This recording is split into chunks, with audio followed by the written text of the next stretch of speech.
சீரியல்களின் full எபிசோடுகளை Sun டிவியில் ஒளிபரப்பான உடனே எக்ஸ்க்ளூசிவாக சன் நெக்ஸ்டில் மட்டும் ஃப்ரீயா பாருங்கள். ஏய், நீ என்ன பண்ணிட்டு இருக்கீங்க? ஐயோ, என் நகையெல்லாம் போச்சு. ஐயோ, ஏய் ஏய், நான் ஆசையா பார்த்து வாங்கின நகடி. ஏய் ஏய் கேளு. ஏய், இந்த ரூம்ல உனக்கு என்ன வேலை? இல்ல, அம்மாச்சி தான் வீட்டை க்ளீன் பண்ண சொல்லுச்சு. க்ளீன் பண்றதா இருந்தா ரூமை க்ளீன் பண்ணிட்டு போக வேண்டியதானே. இந்த நகையில எல்லாம் நீ ஏன் கை வச்ச? ஏய், கரெக்ட் குடு. அக்கா, இவ நகையில கை வச்சது மட்டும் இல்லாம ஒட்டு மொத்தமா போட்டு அழகு பார்த்துட்டு இருந்திருக்கா. ஒருவேளை ஆள் இல்லைன்னா அப்படியே எல்லாத்தையும் திருடிட்டு போலான்னு பாத்திருக்கா. ஐயோ, ஏய் என்னடி இதெல்லாம் போயிருந்தா என்ன ஆயிருக்கிறது? ஐயோ, இது எவ்வளவு லட்சம்னு தெரியுமா உனக்கு? ஏய், இவளை சும்மா விடக்கூடாது. எனக்கு ஒண்ணும் தெரியாது, நான் சும்மா தான் போட்டு பார்த்தேன். என்னடி சும்மா போட்டு பார்த்தா ஆடிக்கிட்டு போட்டு பார்த்தேன்னு சொல்லிக்கிட்டு? இன்னும் எத்தனை நகை வச்சிருக்க? கழட்டு எல்லாத்தையும் கழட்டுன்னு சொல்லிட்டு இருக்கேன்ல. ஐயோ, எல்லாம் சரியா இருக்கான்னு தெரியலையே. நீ எல்லாம் திறந்த வீட்டுல ஏதோ ஒண்ணு நுழையிற மாதிரி வீட்டுல யாரும் இல்லாத நேரம் நுழைஞ்சு எல்லாத்தையும் திருடிட்டு போயிடலான்னு பாத்திருக்க. அக்கா, இவள சும்மாவே விடக்கூடாது. ஏய், வாடிங்க, வா வாடி, வான்னு சொல்றல. வா, விடுங்க. வா என் கூட, வாடிங்க, வான்னு சொல்றல. வா வாடி. பண்ணல. வா, விடாதக்கா. நான் எந்த தப்பு பண்ணல. ரூமுக்கு இனிமே வருவேன். உன்னை என்ன பண்றேன்னு பாரு. போடி அப்படி. நான் இல்லாத நேரத்துல என் ரூம்குள்ள வந்ததும் இல்லாம என் நகையெல்லாம் நீ போட்டு பாத்திருக்க. பாத்தியாடி இவள? அக்கா, இவள இப்படியே விடக்கூடாதுக்கா. ஏதாவது பனிஷ்மெண்ட் கொடு. அதை இவ வாழ்நாள் முழுக்க மறக்கவே கூடாது. கேட்காம கொள்ளாம என் ரூம்குள்ள வந்தல்ல, முட்டி போடு. சொல்றல்ல, முட்டி போடு. நான் திருட வரல, நான் வீடு க்ளீன் பண்ணதான் வந்தேன். திரும்ப திரும்ப அதே சொல்லிட்டு இருக்காத. முட்டி போடுறியா இல்ல? முட்டி போடு, முட்டி போடு.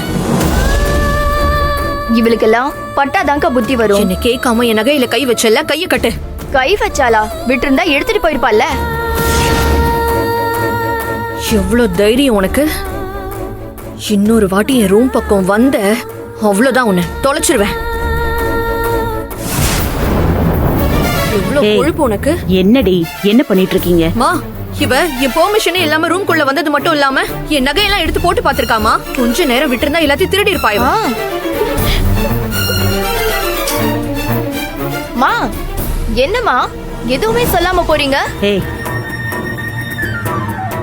மா, கொஞ்சம் விட்டுருந்தா அவ லட்ச ரூபாய் நகையை திருடிட்டு போயிருப்பாமா. எனக்கு ரொம்ப டயர்டா இருக்குடி, நீங்களே பாத்துக்கோங்க. ஐயோ அம்மா, அம்மா என்னடி? ஏய், உன் நல்ல நேரம் அதான். ரஞ்சிதா, ஏய் ரஞ்சிதா, இத நீ மறக்கவே கூடாது.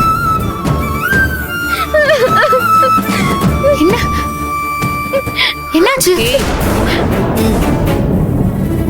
உன் எதிர்க்க ரெண்டு பேரும் நிக்கிறோம், உன் கண்ணுக்கு தெரியலையா? இல்லம்மா, இவ பாவம் சின்ன புள்ள. என்ன இந்த சின்ன புள்ள என்ன வேலை பார்த்துச்சுன்னு உனக்கு தெரியுமா? என் ரூமுக்குள்ள இருக்கிற நகையெல்லாம் எடுத்து அவ போட்டுட்டு நின்னுட்டு இருக்கா. 5 நிமிஷம் நான் லேட்டா வந்திருந்தேன், எல்லாத்தையும் திருடிட்டு அபேஸ் பண்ணிட்டு போயிருந்திருப்பா. ஐயோ அம்மா, சத்தியமா என் தங்கச்சி அப்படியெல்லாம் பண்ண மாட்டாமா. இவ சின்ன குழந்தைம்மா. குழந்தையா? ஓ அக்கா, இப்பதாக்கா புரியுது எனக்கு இவ பிளான் என்னன்னு. அதாவது இவ தோட்டத்துக்கு நம்மள சுத்தி காட்டுற மாதிரி கூட்டிட்டு போயிடுவா. அந்த கேப்ல இவ தங்கச்சி வச்சு நம்ம நகையை திட சொல்லிருக்கா. அதானே? என்னம்மா இப்படி பேசுறீங்க? நாங்க எத்தனை வருஷமா இந்த தோட்டத்துல வேலை பார்த்துட்டு இருக்கோம். அதுக்காக உங்க ஃபேமிலி எதை வேணா திருடலான்னு உங்களுக்கு லைசென்ஸ் எழுதி கொடுத்திருக்கா? தயவு செஞ்சு இவளை விட்டுருங்கம்மா, இவளால வலி தாங்க முடியாதுமா. ஓ, இவளால வலி தாங்க முடியாது. அப்போ செஞ்ச தப்புக்கு யாருக்குக்கா தண்டனை தர்றது? ஒண்ணு பண்ணலாம், இவளுக்கு பதிலா நீ வேணா முட்டி போடுறியா? சரிம்மா, நான் முட்டி போடுறேன். அப்ப பண்ணு. வா, எழுந்திரி. வலி எதுவும் இல்ல? போதும் போதும். உன் டைம் ஸ்டார்ட் பண்ணு. வீட்டுக்கு போ. அக்கா, நீயும் வாக்கா, நம்ம போலாம். அக்கா நீ போ. எந்திரிக்கா. விடு ரஞ்சிதா, நீ போ, நான் வரேன். நீ வந்தாதான் நான் வீட்டுக்கு வருவேன். நீ போ ரஞ்சிதா, நான் வரேன். நீ போ. எந்திரிச்சு வாக்கா. அக்கா, நீ போ. பாத்தியாக்கா, அக்கா தங்கச்சி பாசம் அப்படியே பொங்கி வழியுது. எந்திரிக்கா. சொல்றா கேளு, நீ போ. வாக்கா. நந்தினி, என்னது இது? என்னம்மா? எந்திரி, எந்திரிமா. என்னமாச்சு? ஏன் முட்டி போட்டுட்டு இருக்க? ரஞ்சிதா சின்னம்மா நகைய ஆசைப்பட்டு போட்டு பாத்திருக்கா. அதை இவங்க திருடுறதா நினைச்சிட்டாங்க. அதனால அவளை முட்டி போட சொல்லிருக்காங்க. சின்ன குழந்தை, அவளால முடியல. அதாங்க ஐயா, அவளுக்கு பதிலா நான் முட்டி போட்டேன். உங்க ரெண்டு பேருக்கும் கொஞ்சமாச்சும் மனசாட்சி இருக்கா? ஒரு சின்ன பொண்ணை போய் முட்டி போட வச்சிருக்கீங்க. ஏன் இப்படி கேவலமா பிஹேவ் பண்ணிட்டு இருக்கீங்க? இந்த பொண்ணு இவ குடும்பமும் இல்லைன்னா இந்த தோப்பும் சொத்தும் ஒண்ணு இல்லாம போயிருக்கும் தெரியுமா உனக்கு? நம்ம குடும்பத்துக்காக பகல உழைக்கிறவங்க மேல அசால்ட்டா திருட்டு பட்டம் கட்டுறீங்களா 2 பேரும்? இத சின்ன புள்ள ஆசையா எடுத்து போட்டு பாத்திருக்கா, அதுக்காக திருடின்னு சொல்றது, முட்டி போட சொல்றது, என்ன இதெல்லாம்? அப்பா அவதான் பாருங்க, இந்த மாதிரி இன்னொரு தடவை நடந்துக்கிறத பார்த்தேன், அவ்வளவுதான். போங்க உள்ள அப்பா போங்கன்னு சொல்றேன்ல. ச்சே.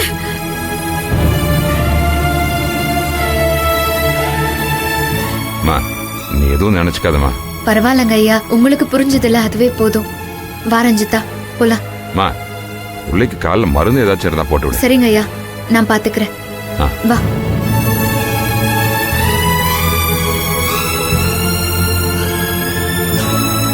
கொஞ்சம் பொறுத்துக்கோ. இந்த குடும்பத்துக்கு நாம என்ன கெடுதல் பண்ணோம்? மாடா உழைக்கிறோம். முதலாளி ஊடுன்னா என்ன வேணாலும் பண்ணுவாங்களா? ஆ? இங்க என்ன நாம கொத்தடிமையாவா கிடக்குறோம்? மட்டை வித்து, கீத்த வித்து, தேங்காய வித்து ஒரு குண்டுமணி காசு கூட களவாடாம அத்தனைக்கு கணக்கு பார்த்து அப்படியே கொடுத்துடுறோம். கொஞ்சம் இரு. ஏன்? சரியா அந்த அம்மாவும் 2 பொம்பளை பிள்ளைங்களை பெத்தது தானே? ச்சே, கொஞ்சம் கூட மனசாட்சியே இல்ல. அம்மாச்சி, கொஞ்சம் அமைதியா இரு. என்னடி அமைதியா இருக்க சொல்ற? இப்படி முட்டி போட மாடா உழைக்கிறிய? ஐயோ, மெதுவா மெதுவா பாத்துடி. இப்பவே 2ல 1 கேக்குறேன். ஐயோ, என் புள்ள கால பாருங்கடி. இந்த பிஞ்சு கால்ல இப்படி ரத்தம் கட்டி போயிருக்கு. ஐயோ, என்னத்த சொல்ல? அவ கையில கட்ட முளைக்க நகை எடுத்து கழுத்துல போட்டா தேஞ்சா போயிரும். எடுப்பட்டவ இருக்கட்டும் இருக்கட்டும். ஒரு நாளைக்கு தேங்காய் கொலைய வெட்டி அப்படியே தலையில சர்ன்னு இறக்குறேன் பாரு. அம்மாச்சி, இப்ப எதுக்கு புலம்புற? அவங்களுக்கு நகை எடுத்து போட்டது பிரச்சனை இல்ல, நம்மள மாதிரி ஆளுங்க போட்டதுதான் பிரச்சனை. அவங்க போடணும், நம்ம பார்க்கணும். ஆனா நம்ம போட்டா அவங்களால பார்க்க முடியாது. அதான். இல்லத்தா, என் மனசு செத்து போச்சு. கொஞ்சம் பொறுத்து. ஒண்ணும் இல்ல. நம்மளெல்லாம் மனுஷனாவே பார்க்க மாட்டாங்களே. இங்க பாரு, நீ சின்ன பிள்ளையா இருக்கும்போது லேட்டா பள்ளிக்கூடம் போனன்னு முட்டி போட வச்சதுக்க ஏண்டான்னு வாத்திப்பாய கூட கட்டி உருண்டவன் நானு. இன்னைக்கு வயசுக்கு வந்த 2 பிள்ளைகளையும் முட்டி போட்டு நிக்க வச்சத கேட்க முடியாம பக்கத்து நிக்கிறேன். பார்க்கும் போது என் ஈரக்குலைய நடுங்குதுதான். இவங்களுக்கு நம்ம என்ன கெடுதல் செஞ்சோம்? நம்ம தலையில ஏன் இப்படி எழுதி இருக்க? அப்பா, அந்த வீட்ல இருக்கிற ஒவ்வொரு மனுஷங்களுக்கும் ஒவ்வொரு குணம். அருணாச்சலம் ஐயா எதுவும் பண்ணாரா, இல்ல சூர்யா சார் எதுவும் பண்ணாரா?